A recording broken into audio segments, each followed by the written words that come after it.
거룩한 잔치에 당신을 초대합니다. 예, 우리는 하나님의 부르심을 거절하는가 사랑하는 여러분, 오늘 우리가 함께 나눌 이야기는 우리 인생에서 받을 수 있는 가장 중요하고도 영광스러운 초대에 관한 것입니다. 그것은 바로 영원한 생명과 구원의 기쁨이 가득한 하나님의 잔치로의 초대입니다. 이 귀한 말씀을 듣기 전 잠시 시간을 내어 하나님의 은혜가 더 널리 퍼져나갈 수 있도록 도와주시겠어요? 지금 보고 계시는 이 영상의 구독과 좋아요를 눌러주시는 여러분의 작은 손길이 아직 하나님의 사랑을 알지 못하는 누군가에게 이 귀한 초대장을 전달하는 아름다운 도구가 될 수 있습니다. 여러분의 삶에 하나님의 축복이 함께하기를 기도하며 이제 함께 말씀 속으로 깊이 들어가 보겠습니다. 오늘 우리가 함께 묵상할 말씀은 누가복음 14장입니다. 예수님께서 한 바리새인 지도자의 집에서 식사하시던 중 영적인 진리를 가르치기 위해 들려주신 비유의 말씀입니다. 예수님과 함께 식사하던 사람 중 하나가 이 말씀을 듣고 말했습니다. 하나님의 나라에서 빵을 먹는 자는 복이 있도다. 그러자 예수님께서 그에게 말씀하셨습니다. 어떤 사람이 큰 잔치를 베풀고 많은 사람을 초대하였다. 잔치 시간이 되자 그는 자신의 종을 보내 초대받은 사람들에게 말했다. 오십시오. 모든 것이 준비되었습니다. 그러나 그들은 모두 하나같이 변명을 하기 시작했다. 첫 번째 사람은 말했다. 내가 밭을 하나 샀는데 꼭 가서 확인해 봐야 하오. 부디 양해해 주시오. 또 다른 사람은 말했다. 내가 소 5겨리를 샀는데 그것들을 시험해 보러 가는 길이오. 부디 양해해 주시오. 그리고 또 다른 사람은 말했다. 내가 방금 장가를 들어서 아내를 맞이하였으니 갈 수가 없소. 종이 돌아와 주인에게 이 모든 사실을 보고하자 집주인은 크게 노하여 종에게 명령했다. 어서 성 안의 거리와 골목으로 나가서 가난한 자들과 몸이 불편한 자들과 눈먼 자들과 다리를 저는 자들을 이리로 데려오너라. 얼마 후 종이 말했다. 주인님, 명령하신 대로 하였으나 아직도 자리가 남았습니다. 그러자 주인이 종에게 말했다. 길과 산울타리로 나가서 사람들을 강권하여 데려다가 내 집을 채워라. 내가 너희에게 말하노니 처음에 초대받았던 그 사람들 중 아무도 내 잔치를 맛보지 못할 것이다. 여러분, 이 이야기는 단순히 2000년 전의 이야기가 아닙니다. 이것은 바로 오늘, 지금 이 순간 우리 각자에게 주시는 하나님의 메시지입니다. 예수님은 언제나 이처럼 평범하고 일상적인 이야기를 통해 가장 깊고 영원한 진리를 가르치셨습니다. 그분은 모든 상황 속에서 사람들의 눈높이에 맞춰 말씀하시는 역사상 가장 위대한 설교가이셨습니다. 이 비유의 핵심은 초대입니다. 주인은 말합니다. 오라, 모든 것이 준비되었노라. 이 초대에는 3가지 중요한 특징이 있습니다. 그것은 즉각적인 초대이며 개인적인 초대이고 모든 것을 포함하는 초대입니다. 이보다 더 위대한 초대는 인류 역사상 존재하지 않았습니다. 부유한 자, 가난한 자, 저는 자, 눈먼 자, 사회의 변두리로 밀려난 모든 이들, 그 어떤 인종과 배경을 가졌든 상관없이 모두가 초대되었습니다. 이 잔치는 바로 십자가를 통해 우리에게 주어진 구원의 잔치를 상징합니다. 하나님께서는 우리 모두를 위해 자신의 독생자 아들 예수 그리스도를 아끼지 않으시고 내어주셨습니다. 그 아들과 함께 모든 좋은 것을 우리에게 선물로 주지 않으시겠습니까? 사도 바울은 로마서에서 이렇게 기록했습니다.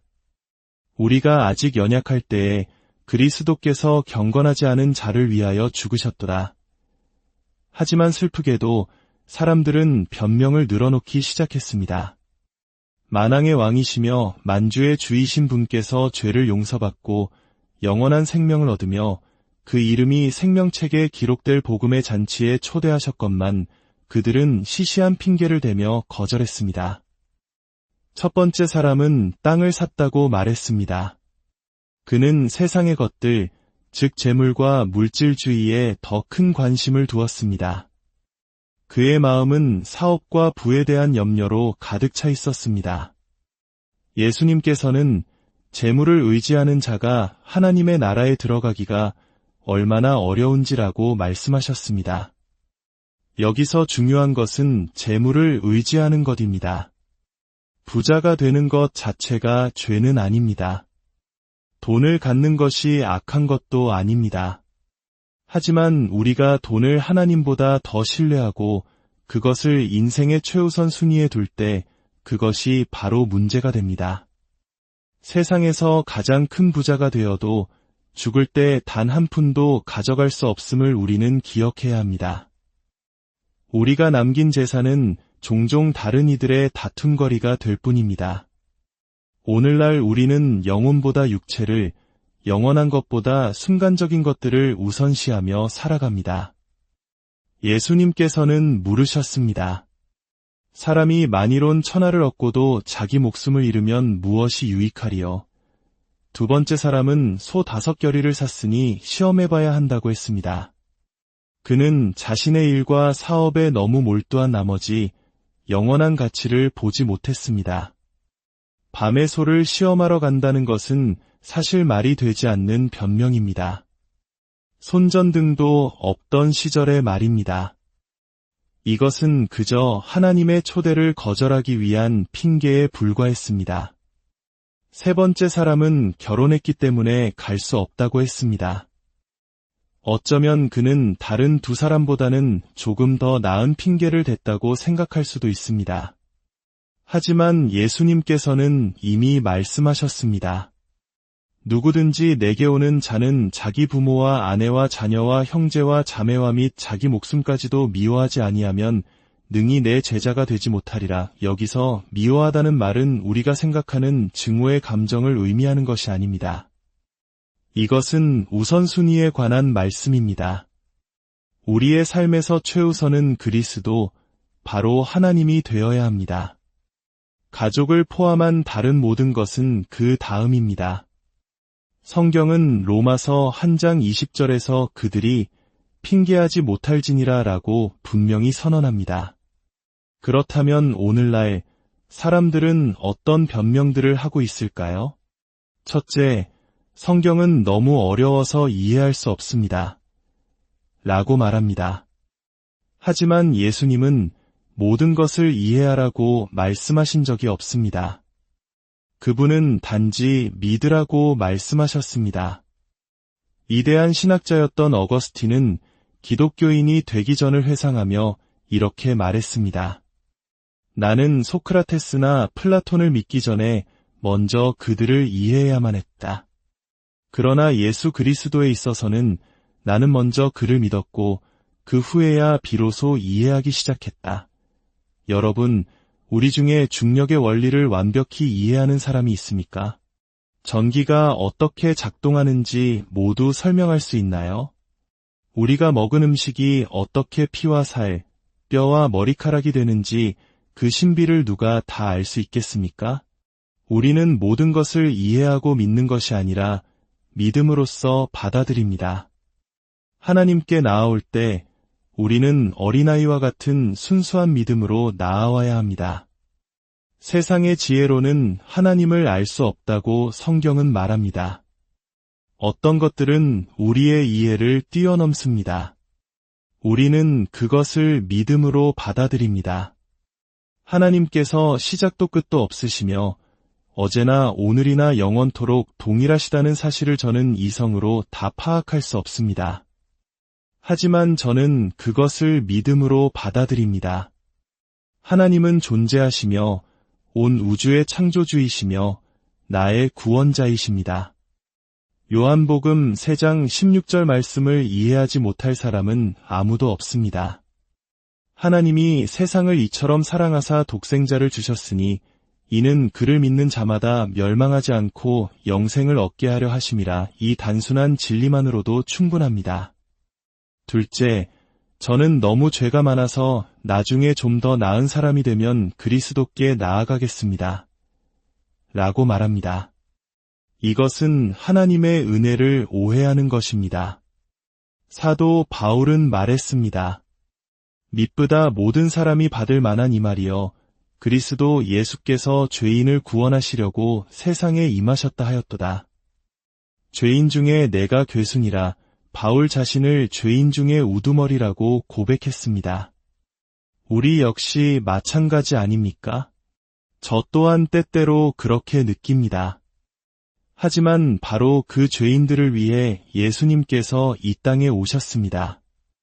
우리의 의로움은 더러운 옷과 같다고 성경은 말합니다. 우리가 행하는 어떤 선한 일도 우리를 구원할 수 없습니다. 물론 우리는 선한 일을 행해야 합니다. 가난한 이들을 돕고 평화를 위해 일해야 합니다. 하지만 그것이 우리의 영혼을 구원하지는 못합니다. 우리의 영혼은 오직 하나님의 은혜와 자비, 그리고 십자가를 향한 단순한 믿음을 통해서만 구원받을 수 있습니다. 셋째, 나는 스스로 만족하며 살고 있습니다. 굳이 그리스도가 필요하지 않습니다. 라고 말합니다. 아름다운 집과 안정된 직장, 세상이 부러워할 만한 모든 것을 가졌을지라도 우리는 언젠가 죽음을 맞이하고 하나님의 심판대 앞에 서게 될 것입니다. 우리가 이 땅에서 보는 모든 사람은 사실 죽음을 향해 걸어가고 있는 존재입니다. 문제는 언제이지 만약이 아닙니다. 이 땅의 모든 것을 가졌다 해도 영원한 생명을 준비하지 않았다면 모든 것을 잃는 것입니다. 우리는 구원에 이르는 4가지 단계를 기억해야 합니다. 바로 사실, 믿음, 평안과 확신, 그리고 열매입니다. 첫째, 사실입니다. 고린도전서 15장은 그 사실을 명확히 말합니다. 그리스도께서 우리 죄를 위하여 죽으시고 장사 지낸 바 되셨다가 성경대로 사흘 만에 다시 살아나셨다. 이것이 바로 복음의 핵심적인 사실입니다. 둘째, 그 사실에 대한 믿음입니다. 아들을 믿는 자에게는 영생이 있고 아들에게 순종하지 아니하는 자는 영생을 보지 못하고 도리어 하나님의 진노가 그 위에 머물러 있느니라. 이 사실을 개인적으로 받아들이고 신뢰하는 것이 바로 믿음입니다. 셋째, 그 믿음이 가져다주는 평안과 확신입니다. 죄의 용서함에서 오는 평안, 구원에 대한 확신, 살아있는 소망, 그리고 죄로부터의 해방감을 느끼게 됩니다. 넷째, 삶의 열매입니다. 예수님께서는 그들의 열매로 그들을 알리라고 말씀하셨습니다. 누구든지 그리스도 안에 있으면 새로운 피조물입니다. 이전 것은 지나갔으니 보라, 새 것이 되었습니다. 삶의 방향이 바뀌고 태도가 변하며 사랑이 삶을 지배하기 시작합니다. 가정에서, 직장에서, 학교에서 변화된 사람으로 살아가게 됩니다. 어떤 이들은 교회의 위선자들이 너무 많습니다. 라고 변명합니다. 물론 교회는 완벽한 조직이 아닙니다. 이 세상에 완벽한 것은 아무것도 없습니다. 우리 자신도 완벽하지 않습니다. 우리는 천국에 이르기까지 완벽해질 수 없습니다. 하지만 그리스도께 나아올 때 우리는 성화, 즉 거룩해지는 과정에 들어서게 됩니다. 다른 사람의 불완전함이 완벽하신 하나님께 나아가는 길을 막는 변명이 되어서는 안 됩니다. 또 어떤 이들은 그리스도를 믿으려면 포기해야 할 것이 너무 많습니다. 라고 걱정합니다. 하지만 여러분, 우리는 더 나은 것을 위해 기꺼이 무언가를 포기하며 살아갑니다. 좋은 교육을 위해, 성공을 위해, 명예를 위해 많은 것을 희생합니다. 그런데 영원한 생명을 위해 무엇을 포기하는 것이 아깝겠습니까? 사실 우리가 그리스도를 위해 포기하는 것은 우리를 해롭게 하고 파괴하는 것들 뿐입니다. 하나님은 우리에게 유익하고 선한 모든 것을 지키게 하시고 더 풍성하게 하십니다. 하나님께서는 우리를 위해 모든 것을 자신의 아들까지도 내어주셨습니다. 예수님께서 십자가에 달리셨을 때 그분은 당신을 너무나도 사랑하셨기에 그 고통을 참으셨습니다. 만약 그분이 십자가에서 내려오셨다면 인류를 위한 구원의 길은 없었을 것입니다. 그분은 당신을 위해 십자가에 머무셨습니다. 사랑하는 여러분, 당신의 변명은 무엇입니까? 무엇이 당신으로 하여금 하나님의 부르심에 온전히 응답하는 것을 막고 있습니까? 비유 속의 주인은 초대를 거절한 이들에게 분노했습니다. 처음에 초대받았던 그들은 아무도 내 잔치를 맛보지 못할 것이다. 하나님께서는 우리에게 자비와 사랑, 용서와 구원을 값없이 제안하셨습니다. 그분이 우리를 위해 할 수 있는 모든 것을 다 하셨습니다. 그런데도 우리가 아니오라고 말하며 그 초대를 거절한다면 하나님께서 더 이상 무엇을 하실 수 있겠습니까? 지금 이 순간이 바로 하나님께서 정하신 때이며 오늘이 바로 구원의 날입니다. 내일은 우리에게 약속되어 있지 않습니다. 당신이 하나님의 나라에 가장 가까이 와 있는 이 순간을 놓치지 마십시오. 이제 저는 여러분이 마음으로 결단하기를 요청합니다. 이 자리에 있는 수백, 수천 명의 사람들처럼 당신의 마음속으로 이렇게 고백하십시오. 주님, 저는 제 죄가 용서받기를 원합니다. 제가 천국에 갈 것을 확신하기를 원합니다. 제 이름이 생명책에 기록되기를 원합니다. 예수님께서는 당신을 위해 공개적으로 십자가에 달리셨습니다. 이제 그분은 당신이 사람들 앞에서 그분을 시인하기를 원하십니다. 누구든지 사람들 앞에서 나를 시인하면 나도 하늘에 계신 내 아버지 앞에서 그를 시인할 것이요. 당신이 어디에 있든 지금 바로 그 자리에서 마음의 문을 여십시오. 그리고 저를 따라 조용히 기도해 주십시오. 사랑의 하나님, 저는 죄인입니다.